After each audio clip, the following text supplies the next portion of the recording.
Merci. La parole est maintenant à Monsieur Grégory Laville pour le groupe UDI et indépendants.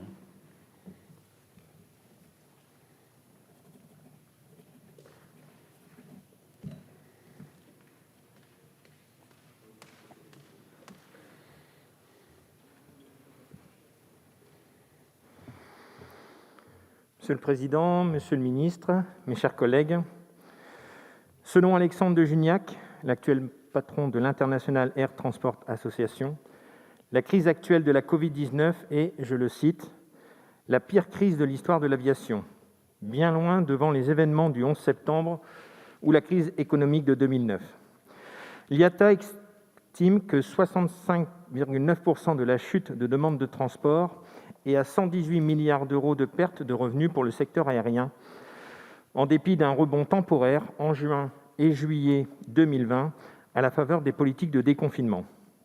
En outre, la reprise du trafic aérien ne sera pas rapide, avec un retour au niveau d'avant-crise attendu en 2024. Le pavillon français, déjà fragile avant la crise sanitaire, devrait enregistrer 4 milliards d'euros de pertes en 2020.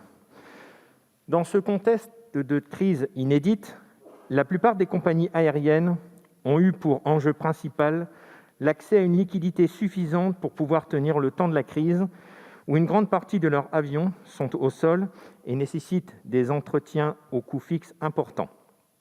Pour répondre à ce besoin de trésorerie, les entreprises ont alors mis en place des réponses internes via le non-remboursement des billets et leur transformation en avoirs, le licenciement, la réduction des coûts fixes de structure, la renégociation avec des loueurs d'avions ou encore l'emprunt. Mais les réponses apportées par les entreprises ne furent pas suffisantes et les aides publiques furent nécessaires. Singulièrement, un acteur historique, comme Air France-KLM, l'IAG ou Lufthansa, n'aurait pas pu passer la crise de la Covid-19 sans une aide publique massive qui fut apportée par les gouvernements français et néerlandais. Ces deux objectifs de compétitivité et d'objectifs environnementaux sont unanimement partagés et le gouvernement l'a intégré dans le PLF 2021. Il convient donc maintenant de savoir si le plan clair et séquencé de l'État tient la route. D'abord, retrouver la rentabilité, car ces compagnies historiques souffrent d'un déficit de compétitivité sur le court moyen courrier par rapport aux acteurs low cost qui ont vu leur part de marché augmenter depuis une dizaine d'années. Il est probable qu'à la faveur de cette crise, que les grandes compagnies low cost continuent à croître en interne et en externe, notamment en rachetant les actifs des compagnies en difficulté pour conquérir les précieux créneaux de décollage dans les grands aéroports, comme Ryanair l'a fait en 2019 à Marseille, Bordeaux ou encore à Toulouse. Elles vont également poursuivre leur stratégie consistant à développer des vols indirects, sans supporter pour autant les contraintes d'un modèle de hub et de correspondance. Au-delà même de l'Europe, les compagnies low cost commencent à nouer des partenariats avec des compagnies long courrier, ce qui constitue une menace directe pour les hubs des compagnies historiques. Cette montée des acteurs du low cost au détriment des acteurs historiques n'est pas neutre.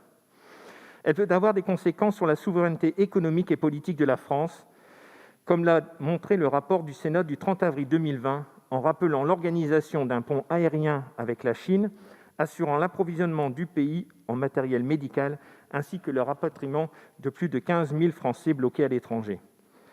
La question de la compétitivité de ces acteurs historiques face au low cost rejoint donc la question de la souveraineté nationale, et l'exemple de l'Italie et son opérateur historique Alitalia avait dû être placé sous tutelle en 2017, montre le futur possible si rien n'est fait. Cette mutation du modèle économique doit être poursuivie à l'aide du plan de relance sur le moyen courrier, part de marché où la concurrence avec les compagnies low cost est la plus acharnée. Les acteurs historiques ne doivent plus concevoir leur propre filiale low cost comme un instrument avant tout défensif sur le propre sol national, mais se projeter à l'extérieur de leur pays d'origine en ouvrant des bases en Europe. Parallèlement, les pouvoirs publics peuvent être plus alertes pour bloquer des fusions de compagnies portant atteinte à la concurrence sur le marché. Ensuite, il faudra faire de cette crise du secteur l'heureuse origine d'une véritable mutation écologique.